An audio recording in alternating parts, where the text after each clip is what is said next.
Day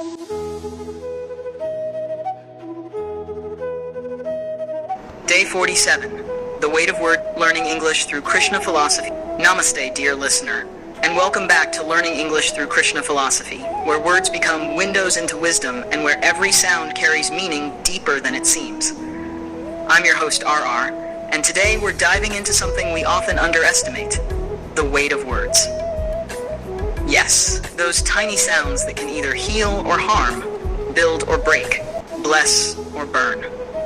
So tell me, have you ever said something in anger and wished you could take it back? Or maybe you stayed silent when your words could have comforted someone. Today, let's travel through a story, one from the Mahabharata's battlefield and one from our modern world, both teaching us that every word we speak echoes in the chambers of hearts long after it's gone. The battlefield of Kurukshetra was loud, yet in Arjuna's heart, there was a heavier silence. He wasn't just battling Kauravas, he was battling his own thoughts. When Krishna asked him to rise, Arjuna's voice trembled. Madhava, how can I fight my own kin? How can I face those I love? His words were soaked in doubt and sorrow, but those words also shaped his world. Krishna didn't rush to silence him. He listened, and then, with a calm smile, he said, Arjuna, your confusion is born from words of emotion, not wisdom. Speak, but speak what lifts your soul, not what weakens it. Through dialogue, not violence, Krishna began transforming Arjuna's heart. Each verse of the Bhagavad Gita wasn't just a command, it was a conversation.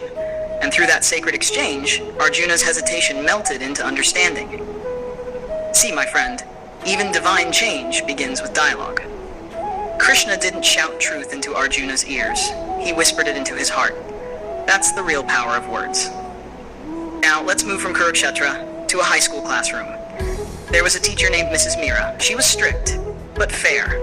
One day, she noticed a quiet boy named Arav sitting in the corner, always alone. His grades had dropped and his smile had faded. Most teachers ignored him, but one day, she wrote a simple note on his test paper. You are capable of much more than you think. I believe in you. Just 7 words. But those words, they changed everything. Arav started staying after class, asking questions, slowly finding his voice again. Years later, he wrote her a letter from college. It said, Ma'am, your words didn't just help me pass, they saved me. One gentle note replaced a lifetime of self-doubt. One sentence built a bridge between despair and purpose. Discussion. The language of responsibility. So let's talk, my dear listener. How many times have we used words casually, forgetting they carry weight? We say it's just a joke. But sometimes a joke becomes a wound someone carries for years. And yet, a small compliment, I'm proud of you, you did great, or I'm here for you, can plant seeds of courage. Remember this, words are like arrows. Once released, you cannot pull them back. So choose them like Krishna did, calmly, purposefully, and with compassion. Difficult words and meanings.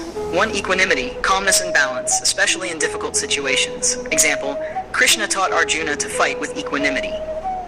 2. Trembled, to shake slightly due to fear or emotion. Example, Arjuna's voice trembled with emotion. 3. Despair, the complete loss of hope. Example, Arav's eyes once reflected despair. 4. Compassion, deep sympathy and desire to help others. Example, Krishna's words were filled with compassion. 5. Echo, a repeated sound or effect that lasts over time. Example, our words echo in others' hearts longer than we realize. Let's see what we learned today. Every word carries vibrations that touch hearts and minds. Even silence has meaning, but speech can heal when used with kindness. Like Krishna, we must learn to speak with awareness, not just emotion. Before you speak, ask, will this bring peace or pain? Because every sentence we utter shapes someone's world and our own. Outroft flute, thank you, dear listener, for spending this soulful time with me on learning English through Krishna philosophy. If today's story touched you, whisper a kind word to someone tonight. You never know whose heart it might heal. Tomorrow, we continue our journey with Day 48, the battlefield within, life as Kurukshetra. A powerful reflection on how the real war isn't outside, but inside us. Until then, keep your words gentle and your heart grounded in truth. This is RR, signing off from @BookshelfRR, where language meets light.